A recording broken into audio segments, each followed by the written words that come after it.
एक छोटा सा दृष्टांत हम आपको बताते हैं। एक बार कंकभट्ट नाम का एक ब्राह्मण रहा करता था। वह कंकभट्ट ब्राह्मण श्रावस्ती में रहता था। कौशाम्बी नगरी की ओर उसे एक बार प्रयाण करना था।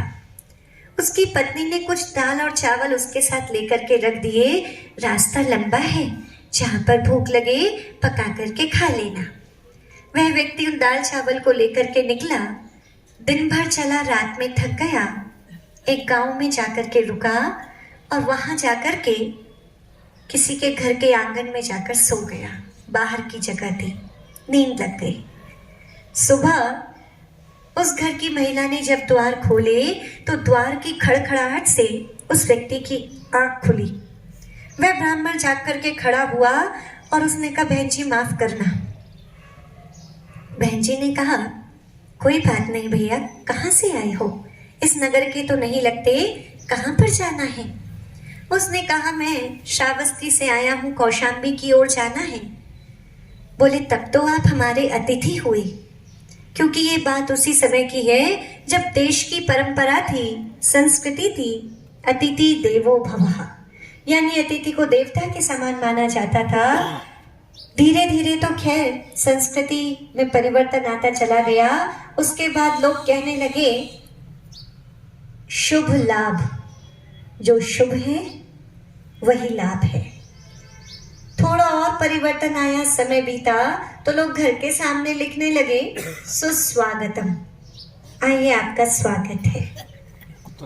थोड़ा और वेस्टर्न कल्चर की ओर मोल्ड हुए तो लिखने लगे, वेलकम।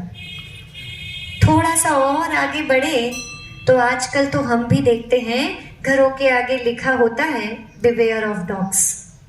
नो वेलकम, कोई शुभ लाभ नहीं। तो सामने वाला भी, कई बार हम बिहार में चल रहे थे तो एक पीछे से आवाज आई, कोई व्यक्ति बोले इस घर में और कोई रहता है या नहीं? कुत्ते रहते हैं। तो वहां पर उस महिला की वे संस्कृति का पालन करते हुए उसने कहा, भैया बताइए मैं आपकी क्या मदद कर सकती हूँ? बोले, आप यदि कर सकते हैं तो एक काम कर दीजिए, मेरे पास दाल चावल है, आप इन्हें पका दीजिए। बोले, भैया दाल चावल तो आपके आगे काम आ जाएंगे, आप अंदर आइए, मैं आपके लिए यहीं से बना देती हूँ। उसने सम्मान पूर्वक उस ब्राह्मण को, कंकभट्ट को स्थान दिया और स्वयं एक भिगोने में लेकर के पतीले में वह दाल चावल डाल करके पकाने लगी। इतने में ही वह व्यक्ति देखता है, कंकभट्ट ब्राह्मण, कि उसके घर में ही, पहले के जो गांव के घर होते थे, अंदर ही बड़ी बड़ी गौशाला सी भी होती थी। तो अंदर ही उसका पशुधन था। वह देखता है कि एक भैंस जो उसमें प्रवेश कर रही थी अपने स्थान पर गौशाला में ही, तो वह थोड़ी सी अच्छी थी, हेल्थ उसकी अच्छी थी, तो वो थोड़ा सा टेढ़ा मेढ़ा होकर के, सींग टेढ़े मेढ़े कर करके अंदर चली गई। गेट थोड़ा छोटा था। कंकभट्ट ने ये देखा तो बोला, बहन जी एक बात कहूं? बहन जी ने कहा, भैया पूछते क्यों हो, कहिए। बोले, बात ये है, ये जो आपकी गौशाला है उसका द्वार बहुत छोटा है।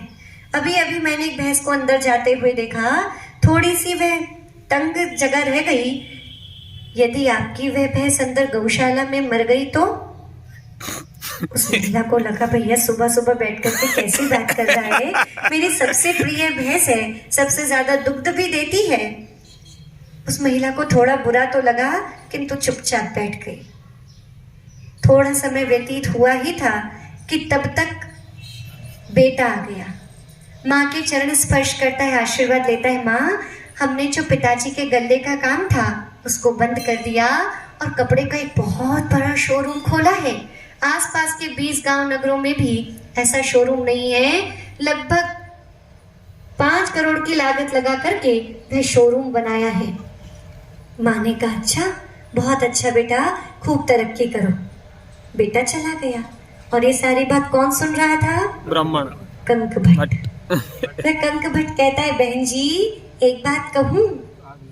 बहन जी का मन तो नहीं था कि कहे, पर फिर भी वे कुछ बोला नहीं। बहन जी ने कुछ उत्तर नहीं दिया तो कंकभट्ट बोला, बहन जी आपके पति का जो काम था ना गल्ले का, वो काम बहुत अच्छा था उसने कहा क्यों भैया? बोले दरअसल बात ये है, आपके बेटे ने कपड़ों का शोरूम बनवाया है, अगर उसके कपड़ों के शोरूम में आग लग गई तो? अब तो वह कंकभट्ट ब्राह्मण को देख करके महिला को बहुत गुस्सा आता है, दांत मिसमिसाती है, उसकी तरफ पीट करके बैठ जाती है और थोड़ा भिगोना पटक देती है।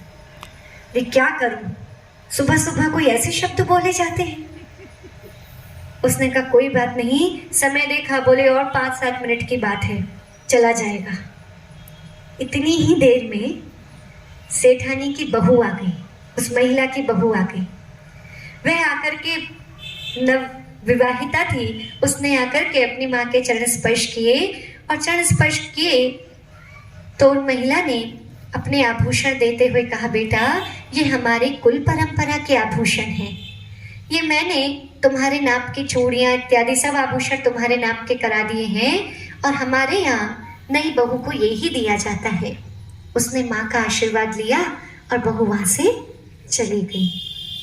लेकिन ये सब दृश्य कंकभट्ट देख रहा था। उसने देखा, बोला बहन जी।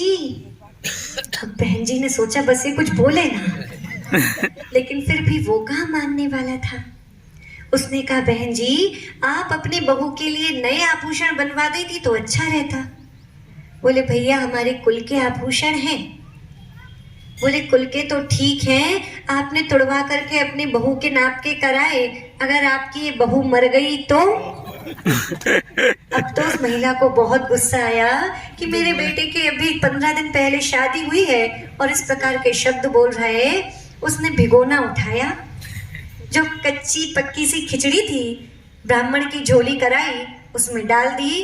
बोले सामने का द्वार, बाहर निकलने का द्वार वो है। वह ब्राह्मण अपना सिर खुजाता हुआ एक हाथ से झोली पकड़ करके घर के बाहर जाने लगता है। क्योंकि खिचड़ी पूरी पकी नहीं थी तो जो उसका पानी था वो टपक रहा था। वह जैसे ही अपनी झोली लेकर के निकलता है, सामने चौपाल पर कुछ लोग बैठे हुए थे। उन्होंने कहा भैया ये तुम्हारी झोली से क्या टपक रहा है? वह बोला कुछ नहीं। बोले नहीं कुछ तो टपक रहा है, हमें तो दिख रहा है। बोले नहीं नहीं ऐसा कुछ नहीं। बोले बताओ तो सही। कंकभट्ट कहता है भैया दरअसल बात ये है, ये और कुछ नहीं, मेरी जीभ का जहर टपक रहा है। महानुभाव, जब व्यक्ति की वाणी मिष्ट होती है तो सम्मान प्राप्त करता है, और यदि विष भरी वाणी होती है, कुत्सित या कुवचनों का प्रयोग करता है तो हर जगह से अपमान ही प्राप्त करता है।